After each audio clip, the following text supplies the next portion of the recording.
Buongiorno da Giulio Cainarca a tutti coloro che sono all'ascolto di Radio Padania Libera e bentrovati al nostro primo appuntamento settimanale con Onda Libera, come sempre sui temi del giorno e di attualità. Domani, peraltro, vi preannuncio, abbiamo una puntata di Onda Libera invece specificamente dedicata alla questione del DNA sotto il profilo scientifico in relazione a quello che è emerso nella vicenda che ha portato in carcere Massimo Giuseppe Bossetti con l'accusa di l'omicidio di Yara Gambirasio. Ci sono novità scientifiche che abbiamo già commentato, ma sulle quali torniamo a maggior ragione dopo ciò che è circolato sugli organi di stampa, poco per la verità e male, in questi giorni, alla luce anche di un parere molto importante che viene dall'Innocence Project statunitense, dal suo direttore Greg Empikian, che probabilmente sarà con noi se ci riusciamo, ma in ogni caso si è già espresso in maniera molto chiara sulla portata di questa vicenda che nasce dalle indagini su Massimo Giuseppe Bossetti e che ha una valenza molto più generale, ma ne parleremo domani con un nutrito gruppo di esperti a vario titolo, dal giornalista Giangavino Sulas, che per oggi si è occupato nei dettagli di questa indagine, agli avvocati Dauria Schembri e soprattutto ospite sarà il genetista Marzio Capra, ex vicecapo dei RIS a suo tempo, oggi titolare principale del laboratorio genetico DNA Lex presso l'Università degli Studi di Milano. Domani dalle 10:40 ci occuperemo nel dettaglio di questa vicenda. Intanto però la prima pagina dell'agenzia ANSA, vediamo rapidamente i titoli principali. Bocciata la scuola italiana, il rapporto dell'OCSE non è efficiente, ha pochi fondi. L'organizzazione sottolinea che il PIL pro capite in Italia 2013 è meno 30% rispetto ai grandi paesi, scrive l'agenzia ANSA. L'Italia deve migliorare equità ed efficienza del suo sistema educativo, che ha un basso rapporto tra qualità e costo e dovrebbe fare di più per migliorare le opportunità per i meno qualificati, scrive l'OCSE nel suo rapporto, rilevando le poche risorse destinate al settore. L'OCSE bacchetta in particolare l'Italia per la spesa per l'istruzione scesa ben al di sotto della media e per i numerosi cambi, 3 in 4 anni, al vertice dell'organismo per la valutazione della qualità della didattica. La mancata ripresa dalla recessione sta inoltre portando il reddito pro capite dell'Italia a scendere ancora più in basso rispetto alle principali economie dell'OCSE, cioè dell'area dei paesi sviluppati. Lo scrive l'organizzazione stimando che il prodotto interno lordo pro capite, cioè diviso per il numero di cittadini in Italia nel 2013, era inferiore del 30% rispetto alla media dei primi 17 paesi dell'OCSE. Il gap, la differenza è cresciuta, nel 2007 era del 22,7%, dice l'OCSE. E sempre dalla prima pagina dell'agenzia ANSA il tema dell'Ucraina. Mercoledì il vertice per riprendere i negoziati e scongiurare una guerra. Putin vuole garanzie, scrive l'agenzia ANSA. Kerry, il segretario di Stato statunitense, rassicura nessuna divisione, no alla soluzione militare. Staremo a vedere. Poi c'è ampio spazio in prima pagina sull'agenzia ANSA di stamani per la querela italo-greca, diciamo così, e per la Grecia medesima. Memorandum fallito, dice il premier greco Tsipras, ora un nuovo accordo ponte. Pace fatta intanto tra il ministro delle finanze greco, Varoufakis, e il ministro dell'economia italiano, Padoan. Ci siamo chiariti, ha detto il ministro dell'economia, dopo le polemiche di ieri con il ministro delle finanze greco che aveva parlato di possibile bancarotta dell'Italia. L'obiettivo è trovare una soluzione condivisa con la Grecia, ha detto Padoan, che ha anche puntualizzato che il debito italiano non è sul tavolo dell'Eurogruppo e ha smentito che l'Italia sia a rischio contagio dalla Grecia, spiegando che il quadro economico italiano potrebbe riservare sorprese positive, ha detto il ministro Padoan, che ha invitato la Grecia a fare una proposta concreta all'Eurogruppo. Col collega Varoufakis, il ministro delle finanze greco, ci siamo chiariti, ha detto Padoan. C'è stato uno scambio di messaggi, l'obiettivo è trovare una soluzione condivisa per la Grecia a partire dall'Eurogruppo. Non c'è un piano B rispetto alla permanenza della Grecia nell'euro. La Grecia deve decidere cosa vuole fare, dice ancora Padoan, spiegando che dal ministro delle finanze greco Yannis Varoufakis all'Eurogruppo di mercoledì si aspetta che condivida le loro intenzioni su ciò che vogliono fare. Al di là del programma elettorale di Atene, dice il ministro Padoan, il piano non c'è un programma che la Grecia deve completare. Obiettivo dell'Italia, una soluzione condivisa. E sempre dal primo piano dell'agenzia ANSA, l'inchiesta di Le Monde, in gruppo L'Espresso, il settimanale L'Espresso per l'Italia, fa parte del consorzio investigativo di giornalisti americani che ha dato la notizia. Conti in Svizzera, ha scoperta una maxi evasione da 180 miliardi di euro. Scrive Le Monde, la banca elvetica HSBC di Ginevra incoraggiò la fuga di denaro VIP anche dall'Italia. Un'inchiesta spettacolare e inedita con cifre da capogiro. Così il quotidiano francese Le Monde anticipa il contenuto della prima parte di un'indagine compiuta tra Parigi, Washington, Bruxelles e Ginevra sulle tracce di un vasto sistema di evasione fiscale accettato e incoraggiato dalla banca britannica Hong Kong and Shanghai Banking Corporation attraverso la sua filiale svizzera HSBC Private Bank di Ginevra.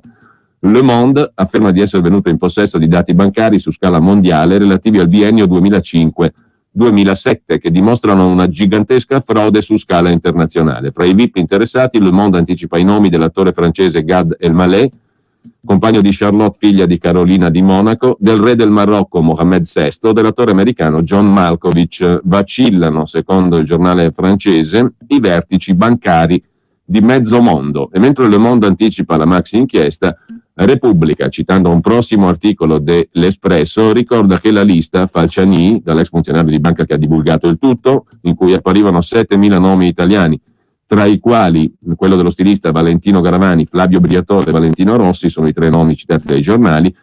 Bene, Repubblica ricorda la lista Falciani che da tempo è in giro per l'Europa, 7.000 i nomi italiani, fra i quali appunto quelli dei 3 citati, che da tempo affermano però di non avere più conti in sospeso col fisco, sia Valentino lo stilista che Briatore che il pilota Valentino Rossi. Secondo i dati di Le Monde, 180 miliardi e 600 milioni di euro sarebbero transitati a Ginevra sui conti HSBC di oltre 100.000 clienti e 20.000 società offshore fra 9 novembre 2006 e 31 marzo 2007, periodo corrispondente a quello della cosiddetta lista Falciani, l'archivio dell'informatico francese che fornì al fisco i dati su migliaia di evasori rubati al suo datore di lavoro, la stessa banca HSBC. Oltre 5,7 miliardi sarebbero stati dissimulati, coperti dalla banca HSBC in paradisi fiscali soltanto per conto di clienti francesi. Nelle liste che domani saranno divulgate si trovano tra l'altro trafficanti d'armi e di droga, finanziatori di organizzazioni terroristiche, Al-Qaeda compresa, uomini politici, star dello show business, campioni dello sport o famosi industriali, tutti desiderosi di celare al fisco i loro averi. In questo intento sarebbero stati incoraggiati dal comitato esecutivo della banca HSBC a nascondere meglio il loro denaro al riparo di strutture offshore, in genere con base a Panama o nelle isole Vergini britanniche. Nella maxi inchiesta su scala mondiale sono stati mobilitati 154 giornalisti di 47 paesi, emissari di 55 mezzi di informazione.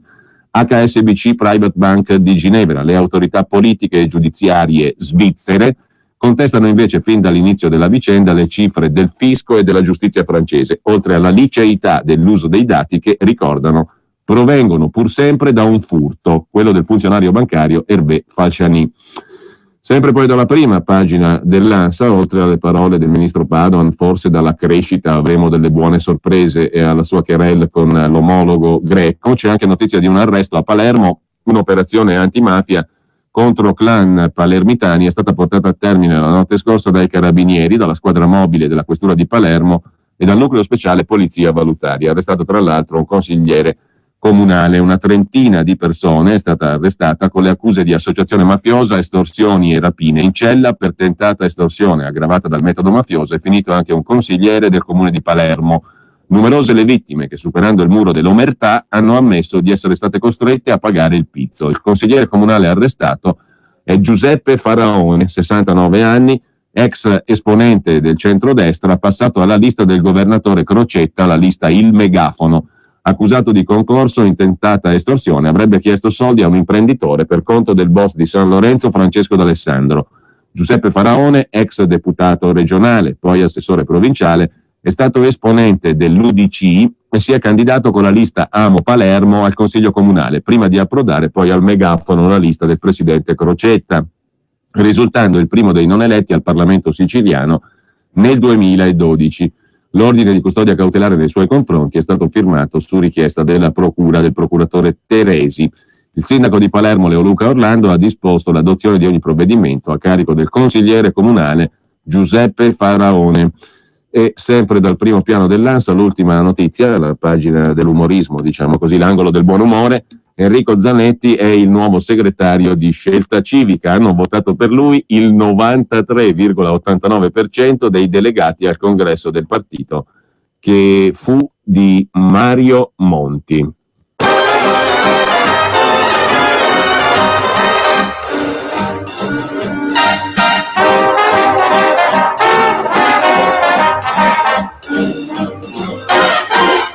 If you're blue and you don't know where to go to, why don't you go where fashion sits?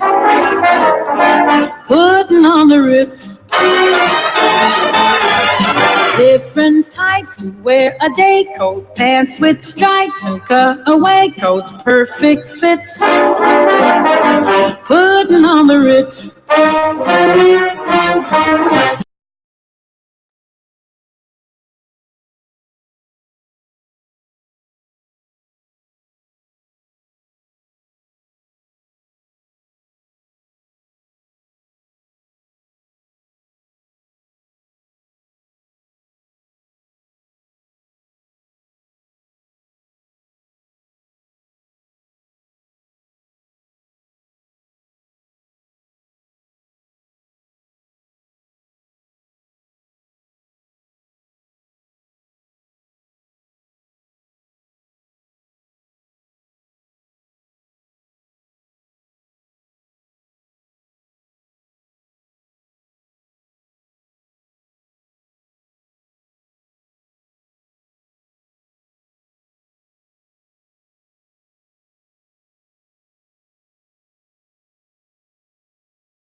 Per il primo brano della settimana, difficile, molto difficile salire più in alto di Ella Fitzgerald con questo classico straordinario Putin on the Ritz.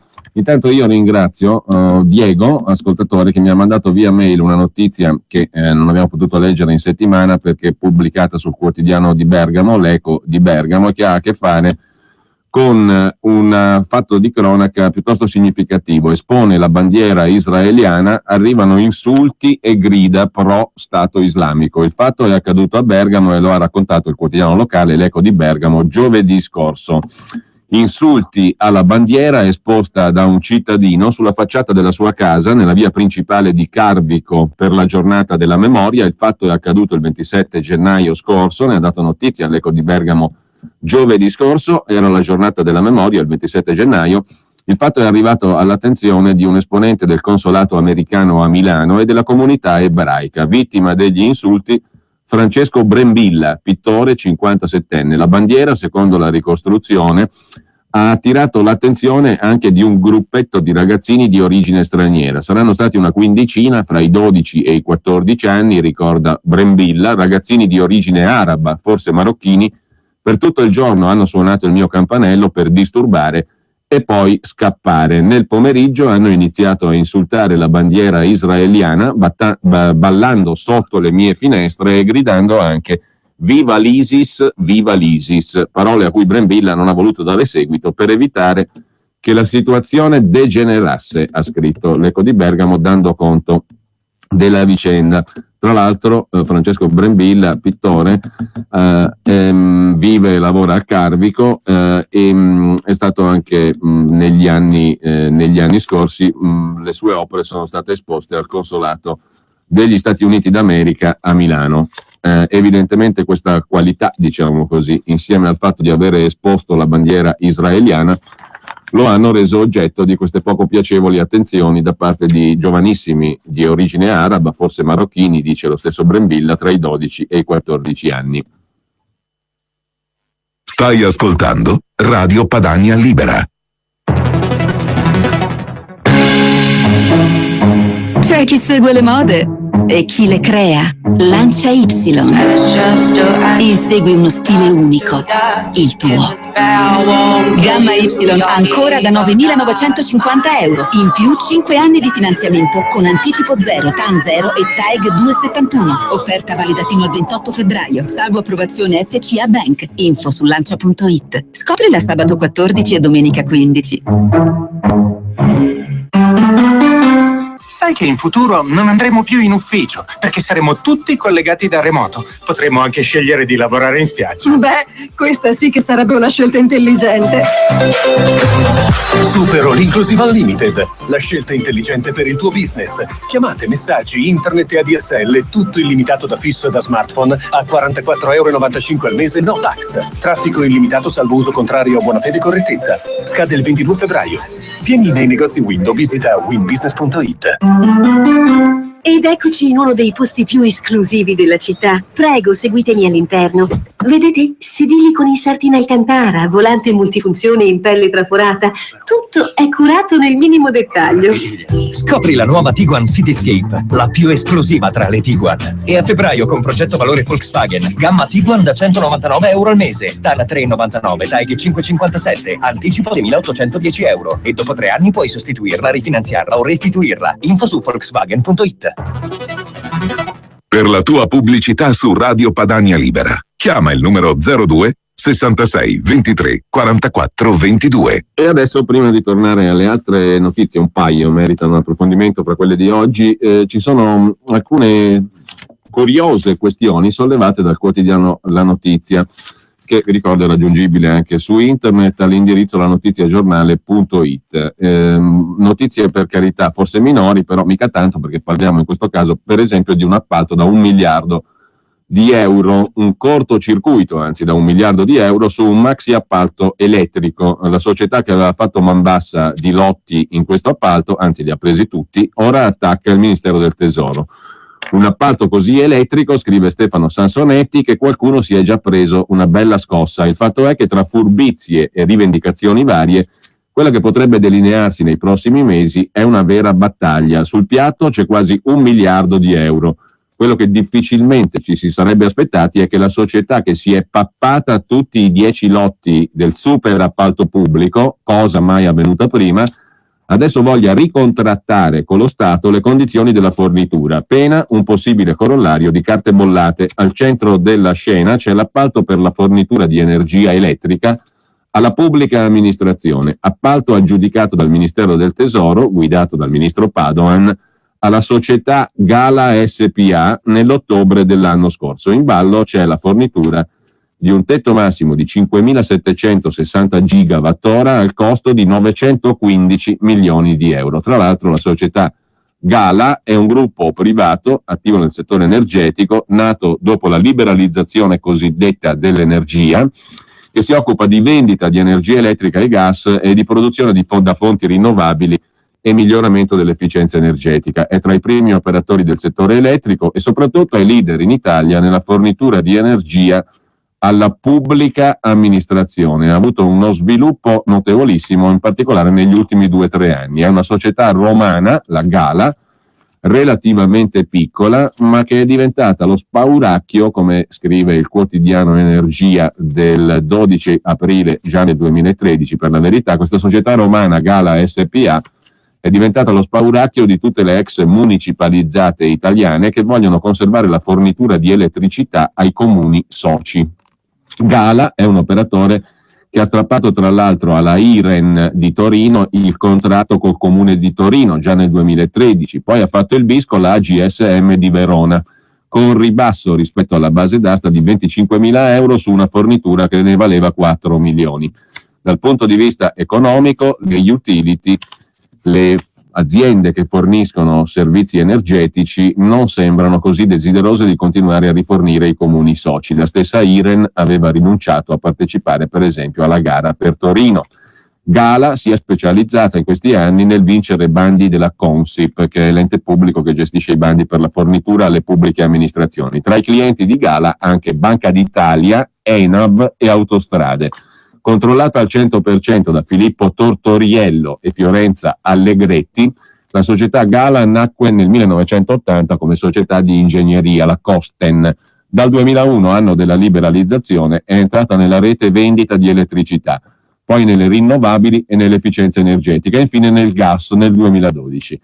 Nel 2012 ha fornito oltre 5,7 terawattora ai clienti finali, non solo pubblica amministrazione, ma anche specialmente pubblica amministrazione, ma anche famiglie, condomini, piccole e medie imprese.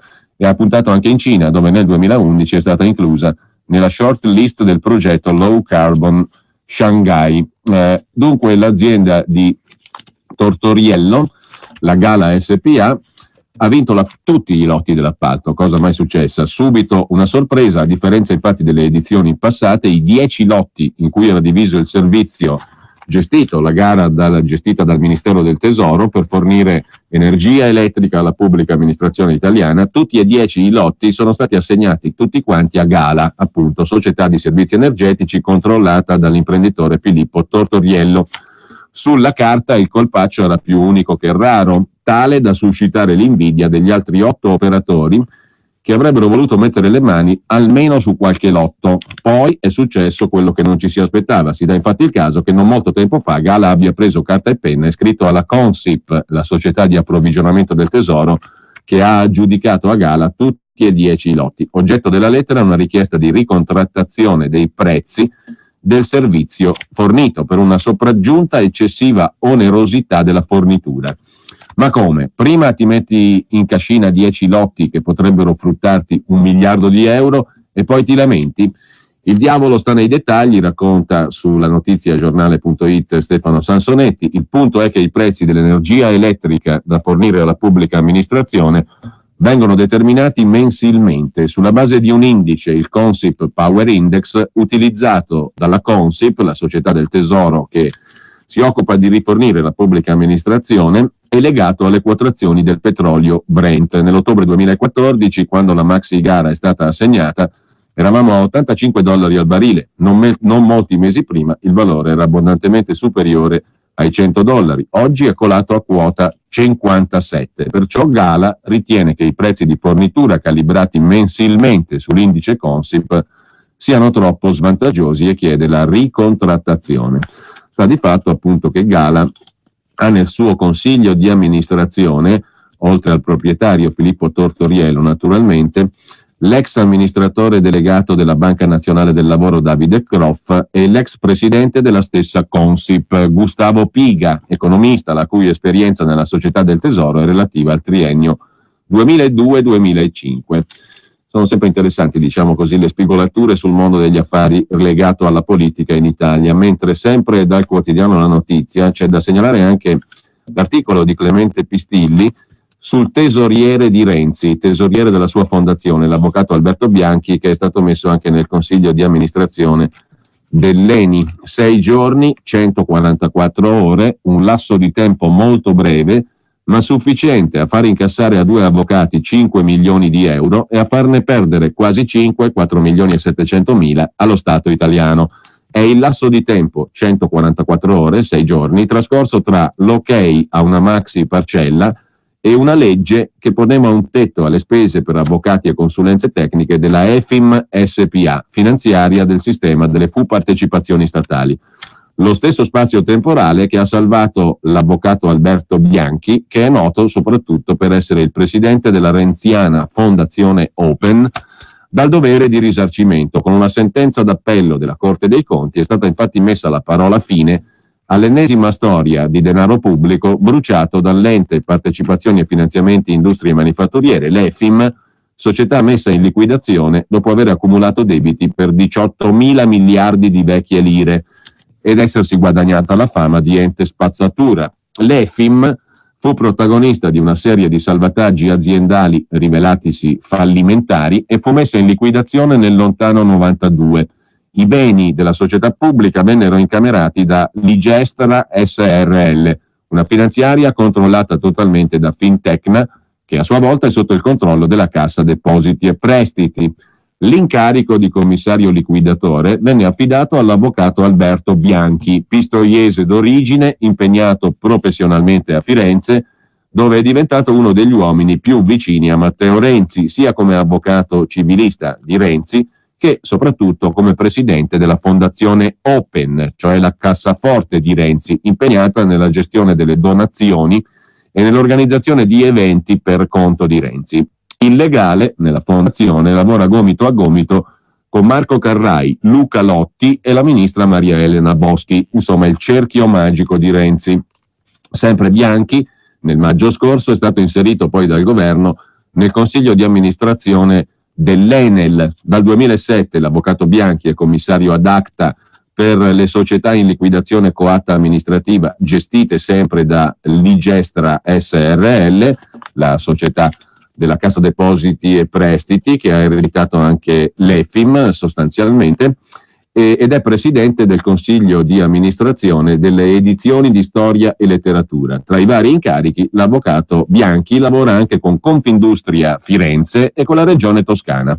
È un tipico esempio italiano di quelle persone che riescono a fare 18.000 cose contemporaneamente. Nel dicembre del 2006 all'EFIM venne recapitata una parcella da 9 milioni e mezzo di euro da parte degli avvocati Alessandro Munari e Francesco Gatti per un contenzioso che la società pubblica aveva aperto contro gli amministratori e sindaci di una controllata, la Augusta Sistemi SRL, contro la società di revisione Cooperson Lybrand. Il 21 dicembre l'avvocato di Renzi, l'avvocato Bianchi, incontrò i due legali e si accordò per una parcella più bassa, 5,3 milioni. Il giorno successivo confermò l'ok su quella somma. Il 27 dicembre però, 6 giorni dopo l'incontro per l'accordo sulla maxi parcella, viene emanata la legge 296/06 con cui viene previsto che le spese legali e di consulenza tecnica relative a processi o transazioni inerenti l'EFIM non possono superare per ciascuna vertenza l'ammontare di 300.000 euro. Il caso è segnalato dall'avvocato Riccardo Taddei, consigliere delegato di Ligestra SRL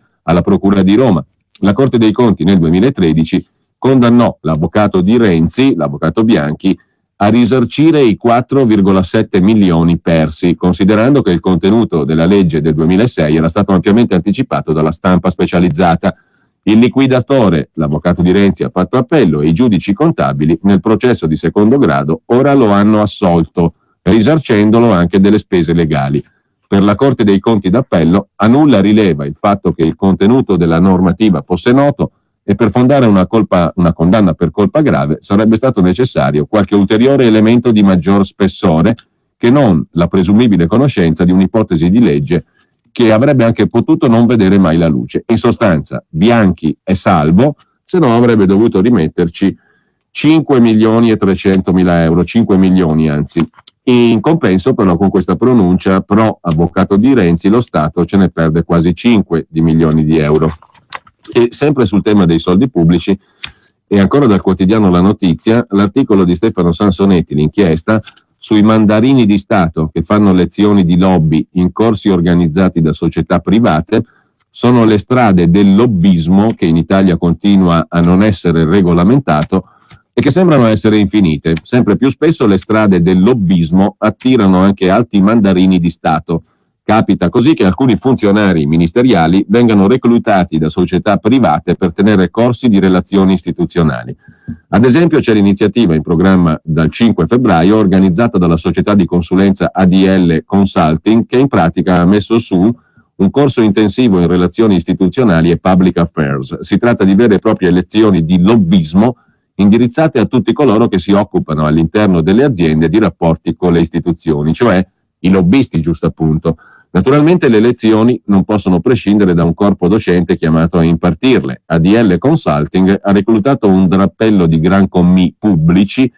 Niente male, ci sono Guido Carpani, capo di gabinetto del Ministero dell'Ambiente, guidato da Gianluca Galletti dell'UDC, Vito Cozzoli, capo di gabinetto del Ministero dello Sviluppo di Federica Guidi, Marco Caputo, capo dell'ufficio legislativo del Ministero Politiche Agricole, guidato dal PD Maurizio Martina, Edoardo Battisti, vice capo di gabinetto dello stesso Ministero dello Sviluppo.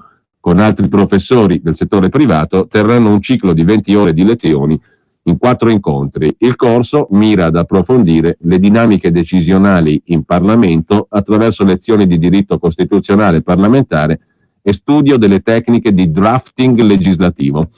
Chi c'è dietro ADL Consulting? L'amministratore principale azionista è Claudio Di Mario, un passato da responsabile affari regolamentari di Terna, la rete elettrica, il gestore della rete elettrica italiana, responsabile affari istituzionali di Edison e trascorsi nella società di lobbying Cattaneo Zanetto. Di Mario esclude rischi di commistione e conflitti di interesse naturalmente tra pubblico e privato, anche se questa è un'iniziativa che coinvolge gli alti mandarini dello Stato che fanno lezione di lobby in corsi organizzati da società private. E sempre dal quotidiano La Notizia, un'altra inchiesta di Stefano Sansonetti ci riporta ciò che viene ampiamente, poi ne daremo conto, ampiamente raccontato oggi da Paolo Braccalini, Massimiliano Scafi e Gianmario De Francesco sul Giornale, cioè la carica dei figli di papà, i presidenti che tengono famiglia e i loro figli, Bernardo Giorgio Mattarella e Giulio Napolitano, i figli dell'attuale e del presidente e del precedente presidente della Repubblica. La questione l'aveva affrontata anche Stefano Sansonetti sul quotidiano La Notizia, l'irresistibile ascesa dei rampolli Mattarella, figlio e nipote, tra poltrone al top e salottini che contano, è il titolo dell'inchiesta di Stefano Sansonetti, perché la famiglia, si sa, è importante. In questo caso non solo per una ragione di legami affettivi, ma anche per la rilevanza dei ruoli professionali ricoperti nella vita quotidiana. All'interno della famiglia del presidente Sergio Mattarella sembrano esserne più che consapevoli. Nella cerchia che ruota intorno a lui sono almeno 2 i discendenti celebri, a cominciare da uno dei 3 figli, Bernardo Giorgio Mattarella, che tra le tante poltrone occupa anche quella di capo dell'ufficio legislativo del ministro della pubblica amministrazione Marianna Madia. In più, al suo attivo, il figlio di Mattarella, Bernardo Giorgio, ha una fitta rete di contatti. Poi c'è il quasi omonimo Bernardo Mattarella, che è cugino di Bernardo Giorgio e nipote del Presidente della Repubblica, il quale ha all'attivo un incarico di capo della divisione finanza e impresa di Invitalia, che è una società pubblica controllata al 100% dal Ministero dell'Economia. Ma a fare più effetto è la fila indiana di incarichi che ha inanellato nel tempo Bernardo Giorgio, il figlio del Presidente della Repubblica. Attualmente Bernardo Giorgio Mattarella fa parte dello staff della ministra Madia come capo ufficio legislativo, con un emolumento di 125.000 euro, 75.600 dei quali come trattamento economico fondamentale, 49.410 come indennità di diretta collaborazione. Corposo il curriculum accademico del figlio del Presidente della Repubblica. È ordinario di diritto amministrativo all'Università di Siena, in aspettativa, e professore, sempre di diritto amministrativo, all'Università LUISS, quella della Confindustria di Roma. I suoi contatti con l'Ateneo di Confindustria sono certificati anche dal fatto che è direttore del Master in Management e Politiche delle Pubbliche Amministrazioni organizzato dalla stessa università. Molto fitto anche il network di contatti istituzionali di Bernardo Giorgio Mattarella, figlio del Presidente della Repubblica. Fa parte di Astrid, il pensatoio guidato dal Presidente della Cassa Depositi e Prestiti Franco Bassanini, con dentro ex giudici costituzionali come Giovanni Maria Flick, Valerio Onida e Enzo Cheli. Proprio Cheli introdusse all'epoca il giovanissimo Bernardo Giorgio Mattarella nel palazzo della Corte Costituzionale, dal momento che nel 96 lo reclutò come assistente, lo stesso ruolo che l'illustre Rampollo ha avuto con altri giudici costituzionali come Guido Neppi Modona e Sabino Cassese. Nella Astrid, presieduta da Franco Bassanini, siede peraltro anche un altro figlio di presidente, Giulio Napolitano, figlio dell'ex capo dello Stato, Il destino dei due famosi figli si incrocia anche all'interno di IRPA, di cui entrambi sono soci. Che cos'è? È l'Istituto Ricerche sulla Pubblica Amministrazione, fondato nel 2004 dallo stesso ex ministro Sabino Cassese. Tra le altre cose, il figlio di Mattarella è stato dal 2008 al 2013 docente della Scuola Nazionale dell'Amministrazione, un ente dove spesso e volentieri trovano sistemazione dorata i gran commis di Stato. Nonché è stato sempre Bernardo Giorgio Mattarella consulente della CIVIT, all'epoca inutile authority di valutazione della pubblica amministrazione, poi trasformata nell'attuale autorità anticorruzione. Poi c'è il Bernardo Mattarella nipote. Il suo nome assurse agli onori della cronaca nel 2008, quando la allora Sviluppo Italia, oggi diventata Invitalia, società del Ministero del Tesoro, allora come oggi guidata da Domenico Arcuri, imbarcò Mattarella nipote come consulente per poi promuoverlo a dirigente, al punto che oggi il medesimo Bernardo Mattarella è il capo della divisione finanza di questa società pubblica.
I've Got You Under My Skin, Frank Sinatra. E torniamo però al quotidiano La Notizia, perché c'è una piccola miniera di informazioni utili. Sempre Stefano Sansonetti, a proposito di Quirinale, ha fatto 4 conti, un colle di spese. Quest'anno, 2015, il Quirinale ci costerà 5 volte più del finanziamento pubblico ai partiti e 40 volte di più rispetto alla Presidenza della Repubblica Federale Tedesca. Nell'ultimo anno risparmi praticamente inesistenti al Quirinale e ancora un elenco molto corposo di voci di spesa tra il 2014 e il 2015 destinate ad aumentare secondo le previsioni.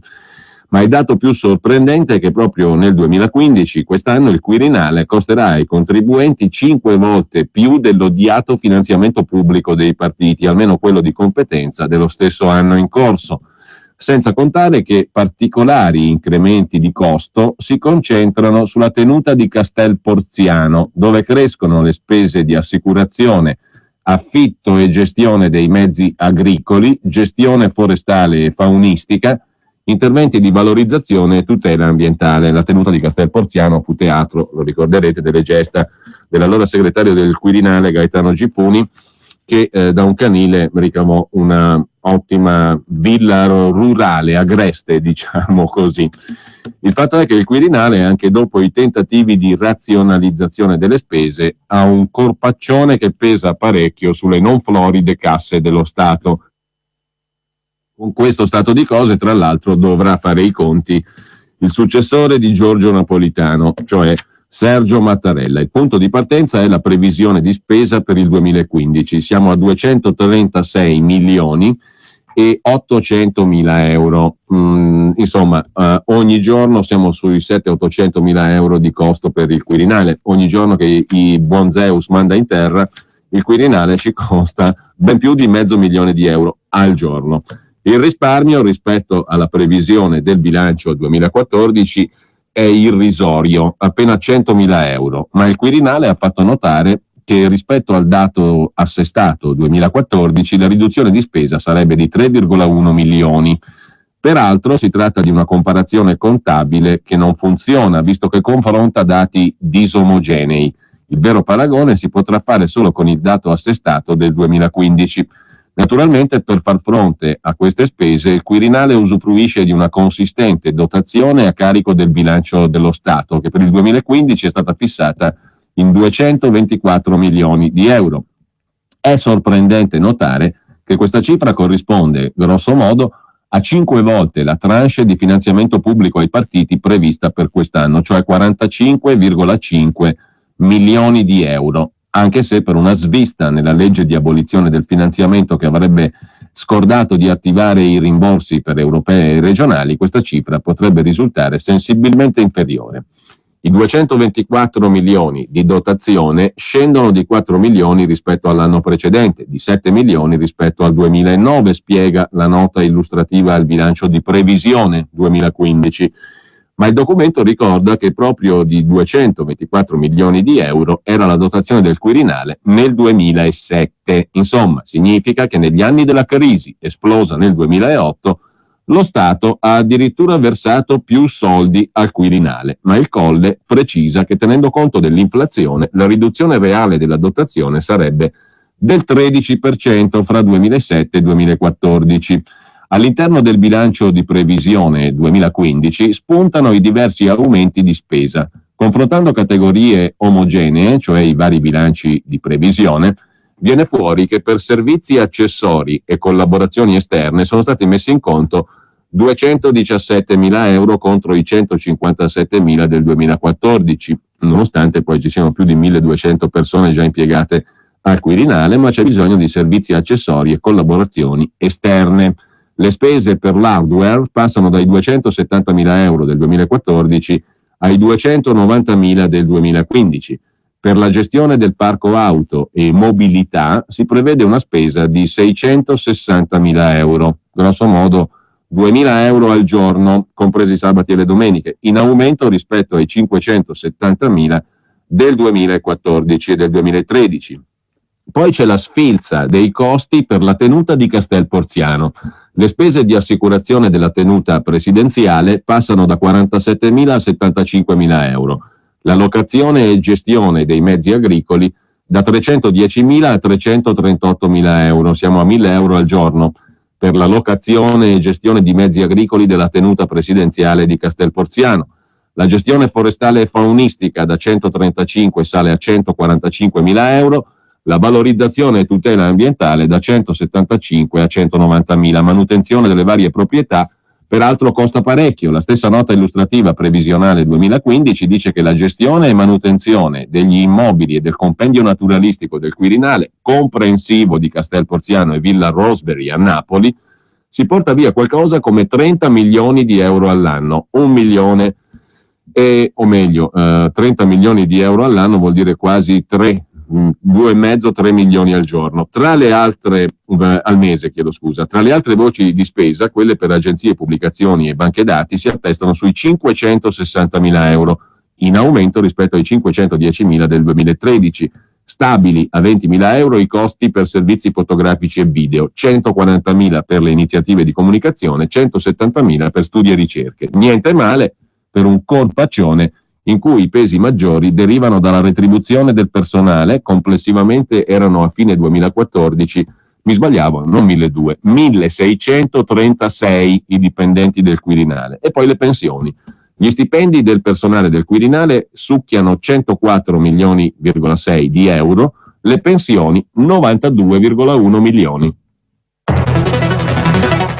Allarga i tuoi orizzonti. Life is an open door. Ford B-Max con Easy Access Door System. In versione GPL tua a 13.950 euro. Con anticipo 0 TAN 3,95 TAG 5,46. In tutti gli showroom Ford, anche sabato e domenica.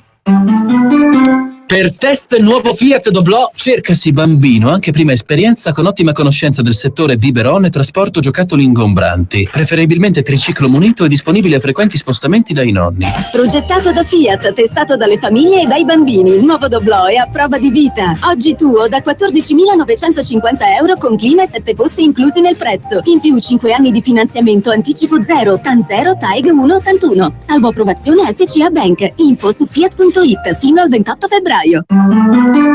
Davanti a voi uno dei luoghi più fashion della città. Qui tutto parla di stile. Dagli spoiler ai paraurti sportivi, ai cerchi in lega da 18 bruniti, alla vernice nera lucida di tetto e retrovisori. Un dettaglio molto contemporaneo. Scopri la nuova Tiguan Cityscape, la più esclusiva tra le Tiguan. E a febbraio con progetto valore Volkswagen, gamma Tiguan da 199 euro al mese, TAN 3,99, TAEG 5,57, anticipo 6.810 euro. E dopo 3 anni puoi sostituirla, rifinanziarla o restituirla. Info su Volkswagen.it. Dal 9 al 15 febbraio va in scena il sottoprezzi Lidl. Ad esempio, latte UHT Zinil 1 litro a 1,11 euro e omino bianco detersivo lavatrice da 52 lavaggi a 4,49 euro. Non cambiare stile di vita, cambia supermercato. Lidl, anch'io. Per la tua pubblicità su Radio Padania Libera, chiama il numero 02 66 23 44 22. Nella casa del futuro l'energia è pulita e la tecnologia diventa amica dell'ambiente. Laghi Alpini SRL propone a Augusto Garolfo villini singoli e bifamiliari in classe A+, con costi energetici quasi azzerati. Una sintesi perfetta tra estetica, comfort ed efficienza per regalare agli acquirenti il sogno di un'abitazione veramente ecocompatibile. Per informazioni 0331 070 766 laghialpinisrl.it. Missione possibile, il trasloco della tranquillità. Se devi traslocare, la missione è possibile. Grillo Antonino Traslochi. Scopri tutti i nostri servizi su www.grilloantonino.it. Amici padani, ascoltate cosa può succedere a chi non ha installato Su e Giù. Ciao Luisa, ma cosa ti è successo? Ma lascia sta, per togliere le tende e lavarle sono caduta dalla scala? Ma come? Usi ancora la scala per lavare le tende? Ma non sai che esiste un sistema che fa scendere le tende senza usare la scala? Chiama il numero 02 36 51 64 40. Su e Giù, per non cadere più. www.gmg-srl.net. Per la tua pubblicità su Radio Padania Libera, chiama il numero 02 66 23 44 22. Intanto oggi pomeriggio alle ore 16 sintonizzatevi su Radio Padania, conferenza stampa di Matteo Salvini che trasmetteremo in diretta appunto a partire dalle ore 16. Per concludere però, dopo la simpatica analisi del Quirinale, sul Quirinale, Sansonetti, al quale piace evidentemente far di conto, ha fatto 4 conti anche per quanto riguarda l'unica traccia che è stata lasciata dall'ex ministra degli affari regionali Maria Carmela Lanzetta.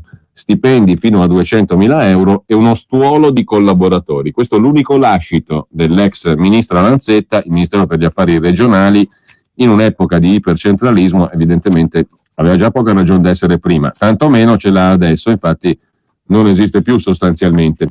Ciò nonostante, fino all'altro giorno c'era, e la ministra era Maria Carmela Lanzetta del Partito Democratico, già sindaca in Calabria.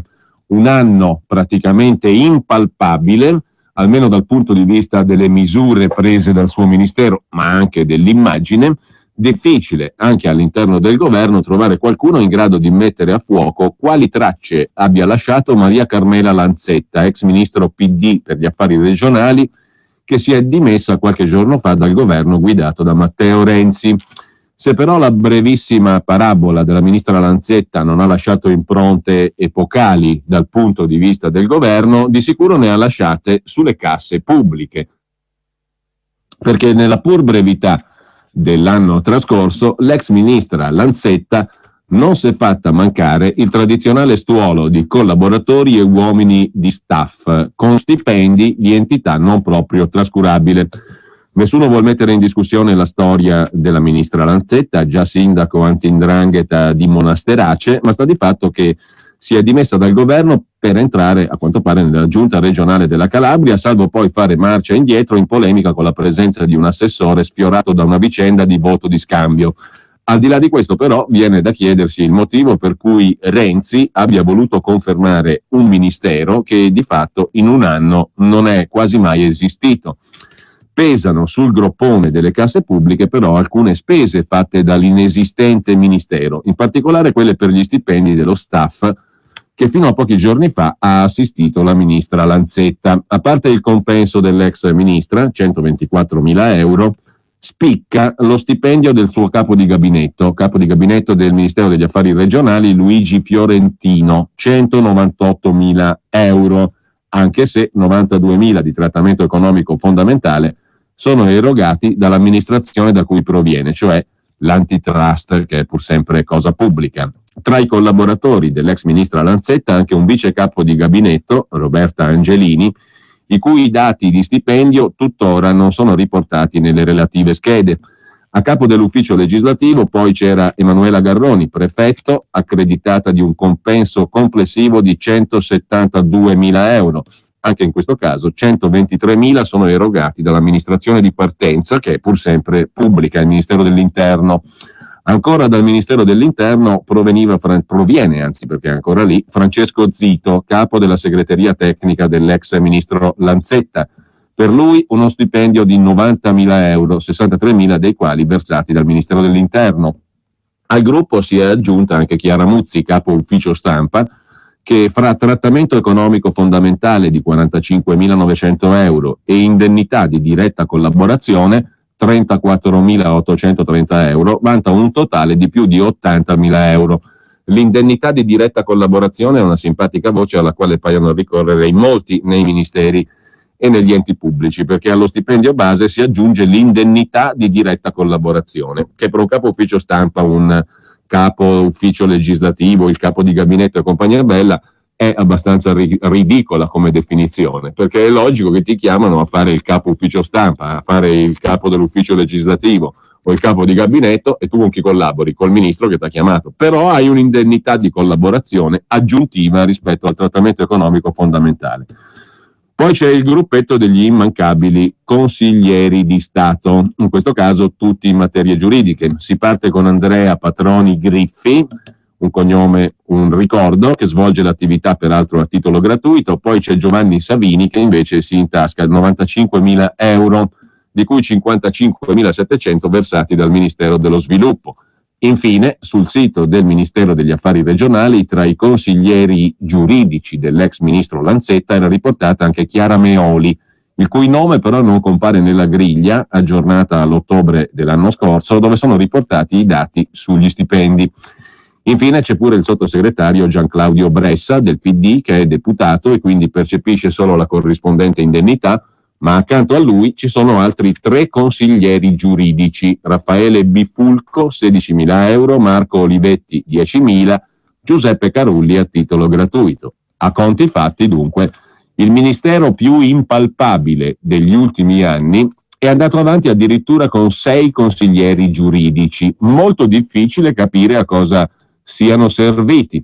Per concludere, c'è anche una nota di colore che riguarda Twitter, uno dei veicoli di comunicazione preferiti da Renzi. Il profilo del Ministero degli Affari Regionali è apparso a settembre 2014. Non memorabili i 37 tweet presenti nell'archivio storico, al punto che tra i più rilevanti, si fa per dire, ne spiccano uno che annunciava la firma di un protocollo sulle buone pratiche tra il Ministero Affari Regionali e la Regione Umbria, e un altro che dava conto di un incontro con il ministro per il decentramento francese.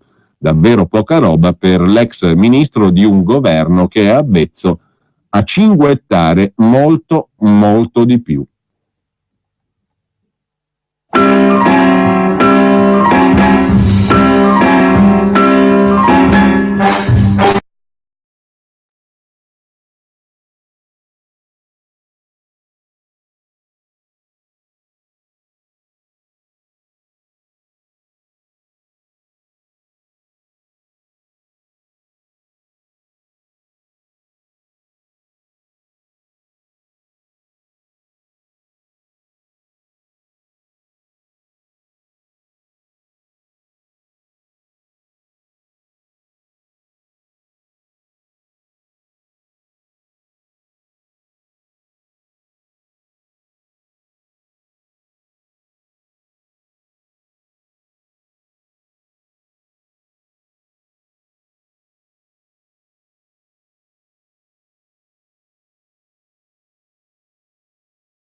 Fitzgerald. A proposito di affari regionali, oggi Repubblica con Attilio Bolzoni e Francesco Viviano ci dà conto di un pezzo grosso dell'antimafia dell'ultim'ora che in Sicilia è finito sotto inchiesta per mafia.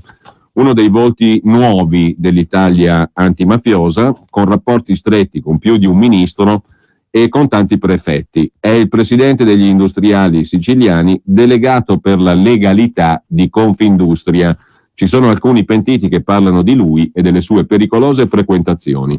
Come si chiuderà la vicenda non si può dire, di sicuro però Antonello Montante, uno dei cosiddetti paladini delle battaglie antimafia più recenti e secondo alcune troppo recenti, al momento è indagato per reati di mafia dalla Procura della Repubblica di Caltanissetta. All'anagrafe è registrato come Antonio Calogero Montante, 52 anni, siciliano di Serra di Falco, provincia di Caltanissetta, Oltre a essere presidente di Confindustria Sicilia e delegato per la legalità di Confindustria, è anche presidente della Camera di Commercio di Caltanissetta. È stato nominato Cavaliere del Lavoro nel 2008. È a capo di un impero nato negli anni 20 del secolo scorso con una fabbrica di biciclette. È fondatore della MSA, Mediter Shock Absorbers SPA, un'azienda di progettazione e produzione di ammortizzatori per veicoli industriali presente in tutto il mondo. Su di lui c'è l'inchiesta di Caltanissetta, ma ce n'è anche un'altra a Catania, su denuncia presentata nei mesi scorsi. Indagini blindate sia per il peso del personaggio coinvolto, sia per gli effetti che le indagini potrebbero provocare, scrivono Bolzoni e Viviano oggi su Repubblica. Per esempio, dal 20 gennaio del 2015 il governo, su proposta del Ministero dell'Interno, Alfano, ha designato proprio Montante come componente dell'Agenzia per i beni confiscati alle mafie. Una posizione strategica, lì si decide il destino di patrimoni sporchi per miliardi di euro. L'inchiesta, che vede coinvolto il presidente degli industriali siciliani, appunto Antonio Calogero Montante, è nella prima fase. Nessuno è in grado di prevedere dove potrebbe portare, ma fra le pieghe di questa storia ci sono tutte le incoerenze di un'antimafia di fresca nascita, con patenti rilasciate con grande disinvoltura, e il paradosso tutto italiano o siciliano di come si possa tranquillamente navigare da una sponda all'altra, mafia, antimafia, senza incertezze e contraccolpi. A Caltanissetta ci sono 3 pentiti, vecchi e nuovi, si apprende da ambienti investigativi, che fanno il nome di Antonello Montante e lo trascinano nel gorgo.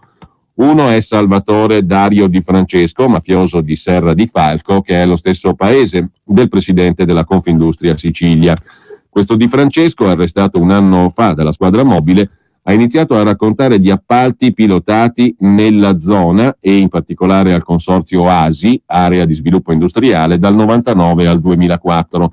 Di Francesco, che all'area di sviluppo industriale, l'ASI, lavorava e ogni pratica di gara passava per le sue mani, è stato definito il collante fra esponenti di Cosa Nostra e i colletti bianchi della provincia. Al di là delle sue accuse, però, è da notare che un mafioso, diciamo così, gestiva l'ASI, l'area di sviluppo industriale, dalla quale transitano parecchi soldi pubblici. Dopo la sua cattura, Di Francesco ha cominciato a fare nomi. Salvatore Dario Di Francesco è compare del mafioso di Serra di Falco Vincenzo Arnone, un figlio di famiglia. Suo padre, boss di Cosa Nostra, si chiamava Paolino e nell'autunno del 92, dopo una retata, si suicidò nel carcere di Caltanissetta. A sua volta Arnone è compare di nozze proprio di Antonello Montante. Legami di paese diventati pubblici con uno scoop della rivista I Siciliani Giovani nell'aprile dell'anno scorso, che ha diffuso in rete non solo una foto di Montante insieme al mafioso Vincenzo Arnone nella sede dell'Associazione Industriali di Caltanissetta, ma anche il certificato di matrimonio di un giovanissimo Montante, aveva 17 anni, con i nomi dei padrini di nozze. Sono 4. 2 erano gli Arnone di Serra di Falco, padre e figlio. Anche queste lontane conoscenze, come dire, sono entrate nell'inchiesta, dove la parte più consistente però riguarda le rivelazioni del pentito Di Francesco e degli altri 2 collaboratori di giustizia. L'indagine tocca fili ad alta tensione per il giro di relazioni romane che il presidente della Confindustria Sicilia, Montante, ha allacciato in questi ultimi anni al Ministero dell'Interno e della Giustizia, con l'allora ministra Cancellieri soprattutto, e con molti magistrati che hanno creduto alla rivolta degli imprenditori siciliani contro la mafia. Inoltre c'è da sottolineare anche i rapporti allacciati dal presidente di Confindustria Sicilia in Sicilia, appunto, dove Montante e la sua cordata hanno avuto un ruolo decisivo nel pilotare l'elezione di Rosario Crocetta a governatore, piazzando pure una funzionaria di Confindustria Sicilia nel governo regionale di Crocetta. Proprio ieri l'assessore Vancheri, Linda Vancheri alle attività produttive, ha ricevuto la delega da Crocetta per il coordinamento della Regione Sicilia per l'Expo di Milano 2015. È il nuovo corso siciliano, dopo 2 governatori condannati o arrestati per mafia, Raffaele Lombardo, Totò Cuffaro. È il nuovo corso sostenuto dagli imprenditori che una mezza dozzina di anni prima si erano ribellati al pizzo, spazzando via da Confindustria rappresentanti troppo vicini ai clan, come Pierino Di Vincenzo. Sembrava una rivoluzione, un movimento nato a Caltanissetta, ufficialmente compatto ma in realtà con più anime e diversi obiettivi, a tratti fedele alla linea rigorosa annunciata, a tratti invece sopraffatto dalla retorica e da interessi più nascosti, scrive Repubblica. Troppe parole, insomma, e pochi fatti, troppe dichiarazioni di impegno antimafia e troppa legalità sbandierata. Delegato per Confindustria per questo sventolamento di legalità perenne è stato proprio Antonello Calogero Montante, che appena 2 settimane fa dichiarava la necessità di un'ora di legalità obbligatoria in tutte le scuole. Appena un mese fa, dopo gli arresti per mafia di Roma, annunciava che Confindustria si sarebbe costituita parte civile contro Mafia Capitale. A questo punto c'è solo da aspettare la fine delle indagini. O contro il presidente siciliano di Confindustria qualcuno ha ordito una trama e ha ideato un complotto per disonorarlo, con pentiti manovrati da chissà chi per infangare il cosiddetto simbolo di una Sicilia che vuol cambiare, o qualcosa consiglia alla cautela e fa riflettere sui travestimenti dell'antimafia, scrivono Attilio Bolzoni e Francesco Viviano su Repubblica.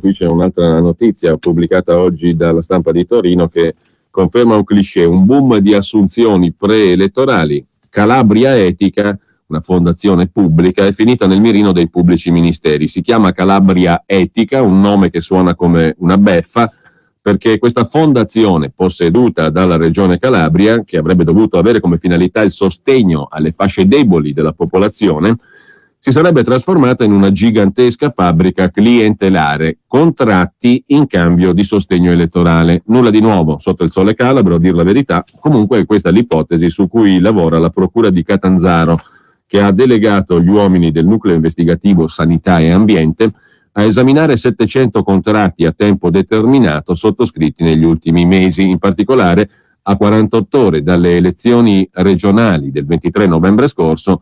Negli uffici della fondazione venivano ratificate 250 nuove assunzioni per una spesa totale sui 4 milioni di euro. I fortunati, per così dire, che hanno ottenuto un contratto per un anno sono, nella maggioranza dei casi, giovani residenti nel collegio Centro, Catanzaro, Vibo, Crotone, cioè la circoscrizione nella quale si è ricandidato ed è stato poi rieletto Nazareno Salerno, all'epoca delle assunzioni titolare dell'assessorato al lavoro della regione, lo stesso assessorato a cui fa capo la Fondazione Calabria Etica.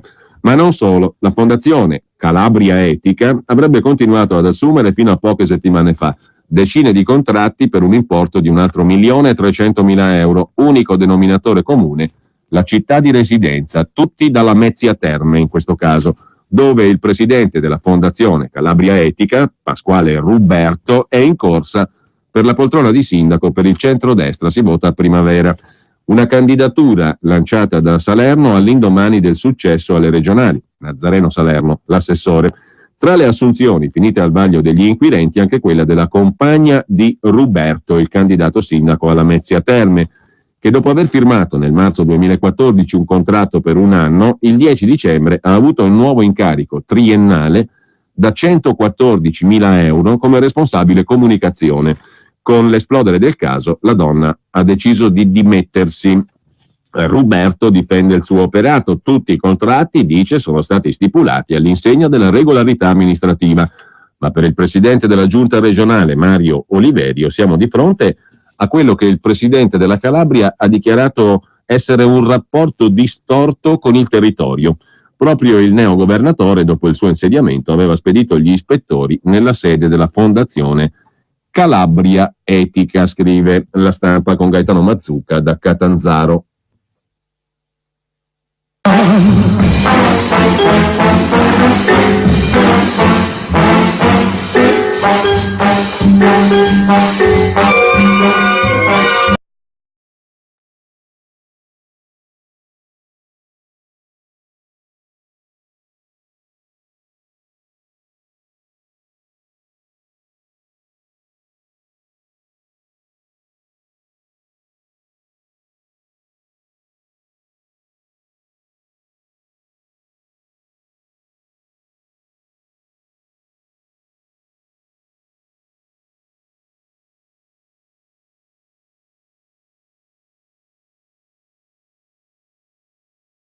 precedente, Giulio Napolitano figlio di Giorgio e Bernardo Giorgio figlio di Sergio, ce ne occupiamo un'altra volta. I due articoli su Il Giornale oggi sono interessanti, abbiamo già detto qualcosa prima, però in questo momento l'agenzia ANSA purtroppo ci rigetta nell'incubo francese. Incappucciati sparano a Marsiglia, bloccato un intero quartiere. Secondo testimoni, uomini col volto coperto hanno sparato colpi di Kalashnikov per aria. Evacuato un asilo nido, le teste di cuoio sono già sul posto. Vediamo cosa dice l'agenzia ANSA. Naturalmente avremo modo di seguire il tutto oggi pomeriggio.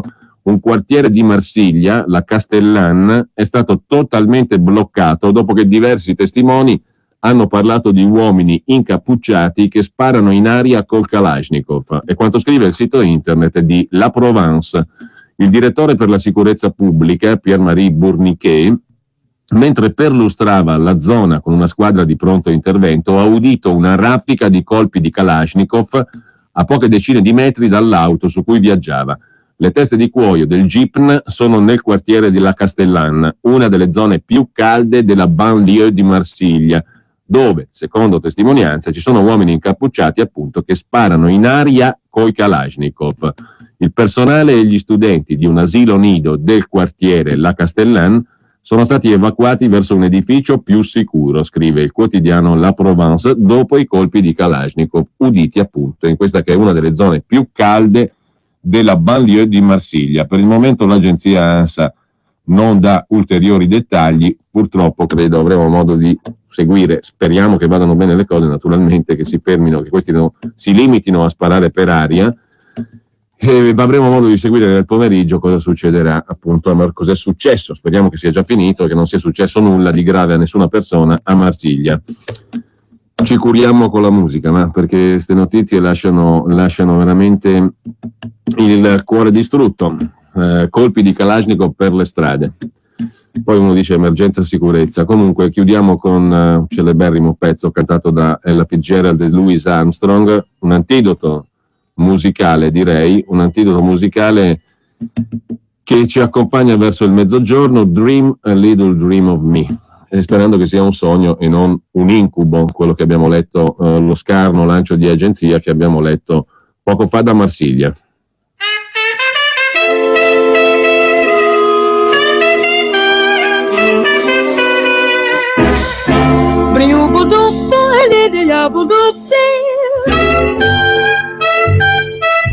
Stars shining bright above you,